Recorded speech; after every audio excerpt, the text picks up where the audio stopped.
ঢাকা বিশ্ববিদ্যালয় কেন্দ্রীয় ছাত্র সংসদের ডাকসু সাধারণ সম্পাদক জিএস এবং ঢাকা বিশ্ববিদ্যালয় ছাত্র শিবিরের সভাপতি এস এম ফরহাদ বিবাহবন্ধনে আবদ্ধ হয়েছেন তার জীবনসঙ্গী চট্টগ্রাম বিশ্ববিদ্যালয় কেন্দ্রীয় ছাত্র সংসদের চাকসু নির্বাহী সদস্য জান্নাতুল ফেরদাউস সানজিদা।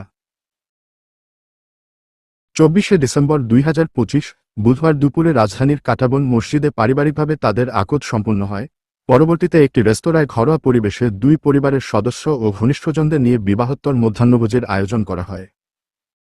এস এম ফরহাদ ঢাকা বিশ্ববিদ্যালয়ের সমাজকল্যাণ ও গবেষণা ইনস্টিটিউটের 2017 ও 18 শিক্ষাবর্ষের শিক্ষার্থী। তিনি বিশ্ববিদ্যালয়ের কবি জসিমউদ্দিন হলের আবাসিক ছাত্র ছিলেন। তার গ্রামের বাড়ি রাঙামাটি জেলার লংগদু উপজেলায়। তিনি বর্তমানে ডাকসুর জিএস এবং ইসলামী ছাত্র শিবির ঢাকা বিশ্ববিদ্যালয় শাখার সভাপতি হিসেবে দায়িত্ব পালন করছেন।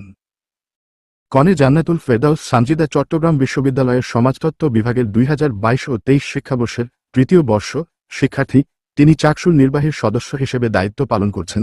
তার গ্রামের বাড়ি ফেনী জেলায় এবং তিনি চট্টগ্রাম বিশ্ববিদ্যালয়ের দেশনেত্রী বেগম খালেদা জিয়া হলের আবাসিক শিক্ষার্থী।